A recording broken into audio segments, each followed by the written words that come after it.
آج انشاءاللہ تعالی 11ویں تراویح ادا کی جائے گی اور آج پارہ نمبر 16 سے لے کر 17ویں سپارے کے نصف تک کی تلاوت کی جائے گی۔ اس میں سب سے پہلے سورہ الکہف ہے، جس میں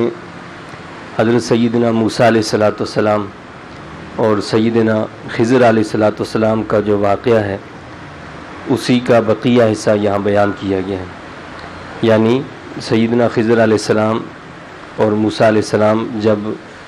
ایک ساتھ چلے، ان کی رفاقت میں موسیٰ علیہ السلام گئے، تو خضر علیہ السلام نے پہلا کام تو ایک یہ کیا کہ کشتی کو عیبدار بنا دیا تھا، اس کا تختہ نکال دیا۔ دوسرا یہ ہوا کہ آپ نے ایک لڑکے کو جو کھیل رہا تھا اس کو قتل کر دیا۔ تو سیدنا موسیٰ علیہ السلام نے اس لڑکے کے قتل پر بھی اعتراض کیا، تو اس کے بعد یہ طے ہوا کہ اب اگر کوئی اعتراض ہوا تو ہماری رفاقت ختم ہو جائے گی۔ مقصد یہ ہے کہ اب حتمی بات ہوگی کہ یہ پہلے طے ہوا تھا کہ آپ کوئی بات بھی نہیں پوچھیں گے، کوئی سوال نہیں کریں گے جب تک کہ آپ کو بتا نہ دیا جائے۔ تو یہ جب سوال ہوا تو خضر علیہ السلام نے فرمایا کہ اب ہماری اور آپ کی جو ہے وہ یہ آخری بات ہوگی کہ اب اگر آپ نے کوئی سوال کیا تو پھر ہم ایک ساتھ نہیں چل سکتے۔ چنانچہ آگے چل کر شدید بھوک کی وجہ سے بستی والوں سے کھانا طلب کیا تو انہوں نے کھانا کھلانے سے بھی انکار کر دیا۔ سیدنا موسیٰ علیہ السلام بھی جو ہے شدید بھوک سے نڈھال تھے اور حضرت خضر علیہ السلام کو بھی بھوک لگی ہوئی تھی، تو بستی میں پہنچے، اہل بستی سے کہا کہ بھائی کھانا دو، تو انہوں نے کھانا دینے سے انکار کر دیا۔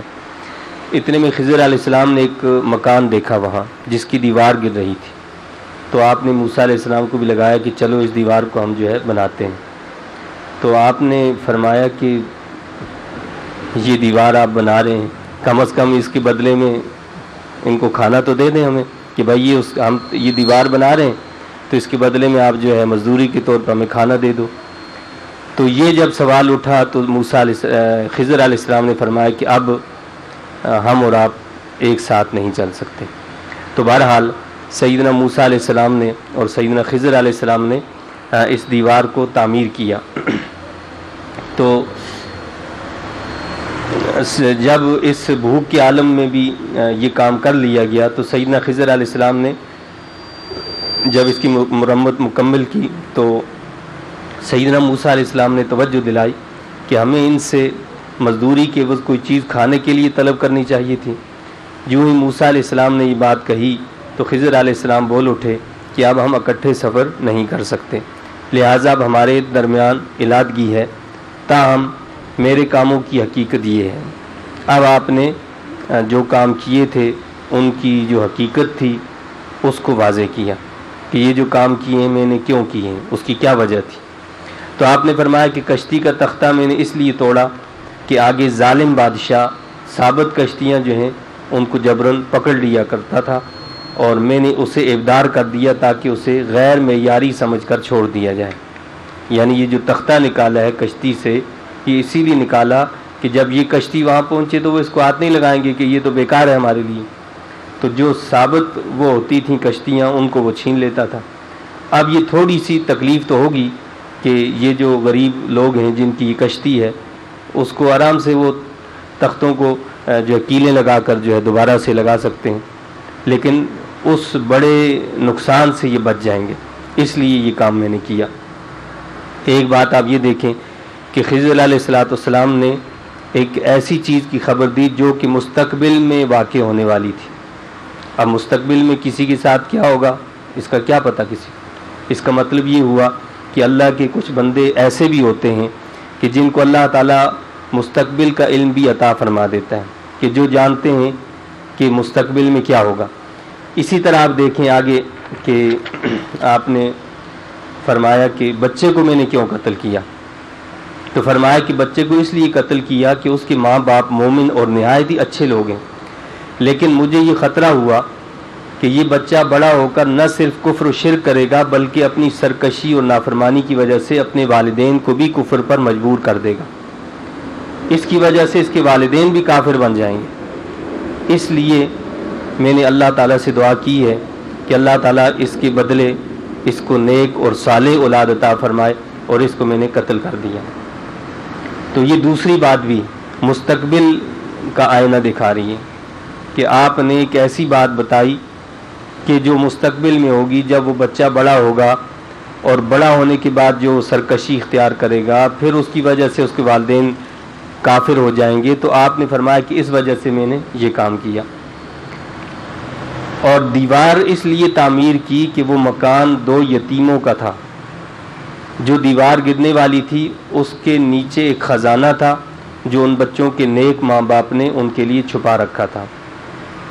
تو آپ یہ دیکھیں کہ یہاں ایک تو ماضی کا معاملہ بتایا کہ جی اس میں خزانہ رکھا گیا تھا، اب اس میں کیا رکھا ہے کسی کو کیا معلوم، ایک نئی بستی میں ہم پہنچے وہاں کچھ رکھا ہوا ہے، تو فرمایا کہ اس کے نیچے خزانہ تھا، اس دیوار کے نیچے، تو اس دیوار کے نیچے بھی آپ کی نظر جا رہی ہے کہ یہاں خزانہ ہے۔ اور پھر یہ فرمایا کہ اس کے ماں باپ یا اس کے اجداد جو تھے وہ نیک تھے، یعنی نیک لوگوں کی جو معیت ہوتی ہے یا نیک لوگوں کا جو ساتھ ہوتا ہے ان کا فائدہ کیسے پہنچتا ہے، کہ نیک ماں باپ کی وجہ سے، بعض علماء نے یہ لکھا ہے کہ وہ 5ویں پشت تھی، تو ان نیک ماں باپ سے کی وجہ سے یہ معاملہ ہوا کہ ان کی دیوار کو خضر علیہ السلام نے لگا دیا کہ ان کا خزانہ غائب نہ ہو جائے، کوئی ان کو چوری نہ کر لے، لہٰذا اس کی حفاظت اس لیے کی کہ اس کے کیا تھے، آبا و اجداد جو تھے وہ بڑے نیک لوگ تھے، تو نیکوں کی وجہ سے پیچھے والوں کو بھی فائدہ پہنچا، یعنی وہ جو ہے نا کہ ایک سے دوسرے کو فائدہ پہنچنا۔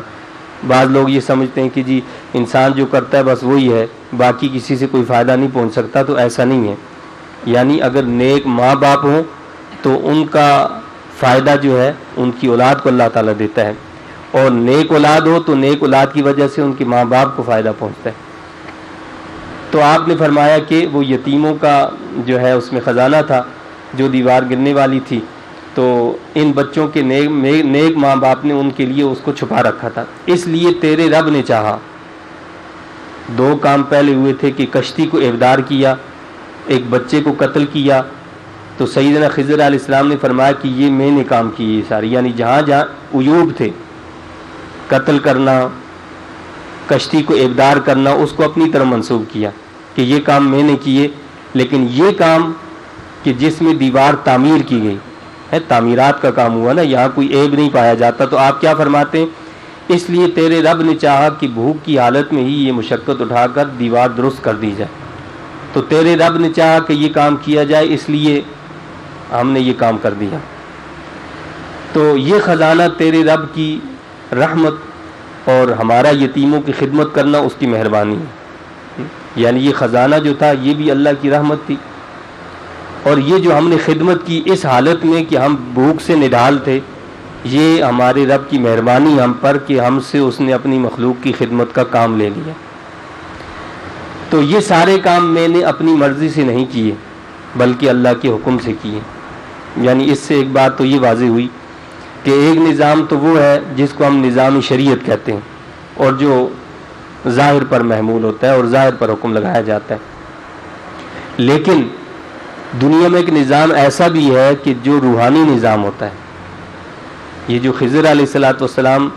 کا جو واقعہ اور جو اللہ تعالیٰ نے موسیٰ علیہ السلام کو ان کی کیفیات دکھائیں، تو یہ ساری جو ہیں یہ روحانی دنیا سے تعلق رکھنے والی، یعنی ایک نظام ایسا بھی چل رہا ہے جو ہمیں تو نظر نہیں آ رہا، لیکن رب کائنات کا وہ نظام اس دنیا کے اندر چل رہا ہے۔ بعض اوقات بہت سارے ایسے معاملات ہو جاتے ہیں کہ جن کی ہم کوئی توجہ نہیں کر سکتے، لیکن وہ عین حکمت کے تحت ہوا کرتے ہیں، یعنی چاہے وہ ہمیں سمجھ میں آئے یا سمجھ میں نہ آئے، لیکن وہ نظامی قدرت کے تحت سارے کام ہو رہے ہوتے ہیں۔ پھر ذوالقرنین کے حوالے سے گفتگو کی گئی ہے۔ ذوالقرنین ایک ایسا عادل بادشاہ تھا جسے اللہ نے اسباب و وسائل کی فراوانی سے نوازا تھا۔ وہ مشرقی اور مغربی ممالک کو فتح کرتا ہوا ایک ایسے پہاڑی درے پر پہنچا جس کی دوسری طرف یاجوج ماجوج ایک قوم تھی۔ اس نے وہاں یاجوج ماجوج کا راستہ بند کرنے کے لیے نہایت مضبوط بند تعمیر کیا۔ وہ اللہ کو ماننے والا اور آخرت پر یقین رکھنے والا نہایت نیک شخص تھا، یعنی اس نے اللہ کے نظام کو قائم کر رکھا تھا اپنی حکومت کے اندر، اور اللہ کا فرمانبردار شخص تھا۔ ذوالقرنین کے کردار میں معاشرے کے بڑے لوگوں بالخصوص حکمرانوں کے لیے اللہ نے بڑی رہنمائی رکھی ہے۔ اس نے وسائل جمع کیے اور ان کی خوب مضبوط منصوبہ بندی کی۔ وہ رعایا پر نہایت احسان کرنے والا اور نرم دل بادشاہ تھا۔ تو اس طرح یہ جو ہے یعنی اس نے وہ جو دیوار وہاں پر تعمیر کی یاجوج ماجوج قوم کے لیے، یہ قیامت کی نشانیوں میں سے ایک نشانی ہے، جس کے بارے میں حدیث شریف میں آتا ہے کہ یہ یاجوج ماجوج جو قوم ہے اس کو اس نے ایک مضبوط دیوار کے پیچھے بند کر دیا ہے، اور وہ روزانہ اس دیوار کو کھودتے ہیں، لیکن وہ جب کھود کر چلے جاتے ہیں صبح آتے ہیں تو پھر وہ صحیح ہوتی ہے۔ تو جس دن وہ کہیں گے کہ انشاءاللہ کل ہم یہ کام مکمل کر لیں گے، تو اس دن جو ہے وہ اس دیوار سے باہر نکل آئیں گے۔ تو یہ قیامت کی جو بڑی نشانیاں ہیں، ان بڑی نشانیوں میں سے ایک بڑی نشانی کیا ہے کہ یاجوج ماجوج نکل آئیں گے اور وہ دریاؤں پر پانی پر قبضہ کر لیں گے اور سارے پانی کو پی ڈالیں گے، اور ایک دنیا کے اندر افراتفری مچ جائے گی۔ تو یہ بڑی نشانیوں میں سے ایک نشانی۔ پھر قیامت کے قریب اس دیوار کو پاش کر دیا جائے گا۔ پھر حضرت زکریا علیہ السلام کا تذکرہ ہے سورہ مریم میں کہ بڑھاپے میں ان کو بیٹے کی بشارت دی گئی، حضرت یحییٰ علیہ السلام کی۔ اس کے بعد سیدہ مریم علیہ السلام کی عظمت کو بیان کیا گیا ہے اور ان کی ریاضت کا ذکر کیا گیا ہے کہ ان کے پاس جبرائیل امین علیہ السلام بیٹے کی بشارت لے کر آئے۔ مریم علیہ السلام پر بہتان لگا تو انہوں نے حضرت عیسیٰ علیہ السلام کی طرف اشارہ کیا، یعنی آپ کو اللہ تعالیٰ نے اپنی قدرت کا مظاہرہ کیا ہے کہ اس کائنات کے اندر پہلے تو اللہ تعالیٰ نے آدم علیہ السلام کو پیدا کیا بغیر ماں اور باپ کے، تو حضرت عیسیٰ علیہ السلام کو اللہ نے بغیر باپ کے پیدا کیا۔ تو حضرت مریم علیہ السلام جو ہیں ان کو پہلے تو بشارت دی فرشتے نے کہ اس طرح آپ کے یہاں بیٹا ہوگا، تو آپ نے اس پر حیرانگی کا اظہار کیا کہ یہ کیسے ہو سکتا ہے۔ تو جب بچے کی ولادت ہوئی تو اب آپ بڑی پریشان ہوئی کہ میں قوم کو کیا جواب دوں گی، تو اللہ نے بتایا کہ تمہیں اس کی غم کرنے کی ضرورت نہیں ہے، بلکہ تم اس بچے کی طرف اشارہ کر دو کہ اس سے بات کرو۔ تو جب آپ حضرت عیسیٰ علیہ السلام کو لے کر آئیں تو لوگوں نے بہتان لگائے اور آپ پر اعتراضات کیے، تو آپ نے فرمایا کہ بھائی اس سے اشارہ کر دیا بس بچے کی طرف، تو کہا کہ اس سے ہم کیا پوچھیں، جو جھولی کا بچہ ہے وہ کیا کرے گا۔ تو سیدنا عیسیٰ علیہ السلام گود میں سے بول پڑے کہ میں اللہ کا بندہ ہوں اور اللہ نے مجھے نبی بنایا ہے اور مجھے کتاب عطا فرمائی، یعنی دودھ پیتا بچہ جو ہے وہ بول پڑا اور اس نے یہ ساری بات جو ہے وہ کہہ دی۔ عیسیٰ علیہ السلام کو خدا کہنے والوں کی بھی اللہ نے تردید فرمائی۔ پھر حضرت ابراہیم علیہ السلام کی دعوت اور حق کے لیے جو آپ کا کردار تھا اللہ نے وہ بیان کیا۔ سیدنا موسیٰ علیہ السلام کے بارے میں بتایا کہ وہ اللہ کے پسندیدہ نبی تھے، آپ کو کوہ طور پر بلایا گیا، اور آپ کے بھائی ہارون علیہ السلام کو بھی اللہ نے پیغمبر بنایا۔ اسماعیل علیہ السلام وعدے کے بڑے سچے تھے اور اپنے گھر والوں کو نماز اور زکوٰۃ کی تاکید فرمایا کرتے تھے۔ سیدنا ادریس علیہ السلام بھی بلند مرتبے والے تھے، اور دیگر انبیاء علیہ السلام بھی اللہ کے چنے ہوئے بندے تھے۔ بعد میں آنے والے لوگوں نے نمازوں کو ضائع کر دیا، اپنی خواہشات کی پیروی کرنے لگے۔ تو یہ اللہ نے طرز عمل بتایا کہ اللہ کے نبیوں کا طریقہ کیا تھا کہ وہ خود بھی نماز پڑھتے تھے، اپنے گھر والوں کو بھی اس کی تعلیم دیتے تھے، ان کی ماننے والے جو تھے، ان کی اتباع کرنے والے تھے، وہ بھی نمازیں پڑھا کرتے تھے۔ لیکن ان کے بعد جو خلیفہ بنے، جو جانشین بنے، ان کے پیچھے آنے والے لوگوں نے سب سے پہلا کام کیا کہ نمازوں کو ضائع کر دیا۔ اور جب انسان نمازوں کو ضائع کرتا ہے تو نتیجہ کیا ہوتا ہے کہ وہ اپنی خواہشات کا پیروکار بن جاتا ہے، اور جو انسان اپنی خواہشات کا پیروکار بن جاتا ہے تو اس کے لیے پھر جہنم کا گڑھا جو ہے وہ اللہ نے تیار کیا ہے۔ فرمایا کہ آخرت کے منکرین کو جہنم میں ڈالا جائے گا۔ سورہ طٰہٰ شروع ہوتی ہے۔ قرآن کریم کے بارے میں اللہ کے حبیب علیہ السلام کو فرمایا کہ یہ اس لیے نازل نہیں کیا کہ آپ مشقت میں پڑ جائیں، یعنی اللہ کے نبی صلی اللہ علیہ وسلم راتوں کو کھڑے ہو کر قرآن کو اتنا پڑھتے کہ بعض اوقات آپ کے پائے اقدس پر ورم آ جاتے تھے، تو فرمایا کہ یہ نصیحت کے لیے ہے، آپ اپنے آپ کو مشقت میں نہ ڈالیں۔ پھر سیدنا موسیٰ علیہ السلام نے طور پر ایک آگ دیکھی، اس کا ذکر کیا کہ اس آگ کو دیکھ کر آپ وہاں پہنچے تو آواز آئی کہ میں تیرا رب ہوں، یہاں اپنے جوتے اتار دو۔ موسیٰ علیہ السلام کو وحی ہوئی اور اللہ کی عبادت اور نماز کے قیام کا حکم ہوا، تو وہاں حضرت موسیٰ علیہ السلام کو اللہ نے نبوت سے سرفراز فرمایا۔ پھر موسیٰ علیہ السلام کو اپنے رب سے شرف ہم کلامی حاصل ہوا۔ پھر ید بیضا اور لاٹھی کے معجزے کا ذکر کیا گیا، یعنی اللہ تعالیٰ نے لاٹھی کا معجزہ دیا کہ اس لاٹھی کو ڈالو تو یہ اژدہا بن جائے گا، اور ہاتھ کو جو ہے یہاں بغل میں دو اور نکالو تو یہ ایک کیا بن جائے گا کہ چمکتا ہوا ایک روشنی والا جو ہے وہ ہاتھ بن جائے گا، روشنی اس سے پھیل جائے گی۔ یعنی مقصد یہ ہے کہ نبی کی جو تعلیم ہوتی ہے وہ تو ایک روشنی ہوتی ہے، وہ کفر کی تاریکیوں کو دور کرتی ہے، وہ معاشرے کے اندھیروں کو جو ہے ختم کر دیتی ہے۔ اور دوسری بات کیا ہوتی ہے کہ ایک لاٹھی بھی ہوتی ہے اژدہا۔ وہ اژدہا کیا ہوتا ہے کہ جو وقت کے ظالم حکمرانوں پر مسلط ہو جاتا ہے، یعنی ان وقت کے ظالم حکمرانوں کو اٹھا کر پھینک دیتا ہے۔ تو پھر آپ دیکھیں کہ سیدنا موسیٰ علیہ السلام نے کس طرح جو ہے فرعون کا مقابلہ کیا، اور بالآخر اللہ تعالیٰ نے سیدنا موسیٰ علیہ السلام کو کامیابی سے سرفراز فرمایا۔ موسیٰ علیہ السلام کے بچپن کا ذکر کیا کہ کس طرح اللہ تعالیٰ نے فرعون سے اس کو بچایا، یعنی اس وقت بھی حکم یہ تھا کہ بنی اسرائیل کے ہاں جو بھی بچہ پیدا ہو اس کو قتل کر دیا جائے۔ تو موسیٰ علیہ السلام کو اللہ نے کیسے بچایا، اور اسی سے اس کے گھر میں پرورش بھی کروائی، یعنی فرعون سے جو قتل کرنے کا جس نے حکم دیا اللہ نے اسی کے گھر میں حضرت موسیٰ علیہ السلام کی پرورش کرائی، اور ان کی والدہ کو دودھ پلانے پر اجرت بھی ملی۔ یعنی اب دودھ پینے کی جب باری آئی کہ اس کو دودھ کون پلائے گا، تو کسی کا دودھ آپ نے نہیں پیا، اور بالآخر آپ کی والدہ جب پہنچی تو آپ نے ان کا دودھ پیا، اور اس طرح وہ اجرت بھی لیتی رہیں اور اپنے بچے کو دیکھ کر اور ان کے پاس آ کر اپنی آنکھوں کی ٹھنڈک بھی پہنچاتی رہیں۔ کچھ عرصہ آپ مدین میں شعیب علیہ السلام کے پاس رہے، پھر حضرت موسیٰ علیہ السلام اور ہارون علیہ السلام دونوں کو فرعون کے پاس اس کی اصلاح کے لیے بھیجا، اور بنی اسرائیل کو آزاد کرنے کا اس کو کہا گیا۔ تو یہ اللہ تعالیٰ نے یہاں تک کی جو تلاوت ہے اس میں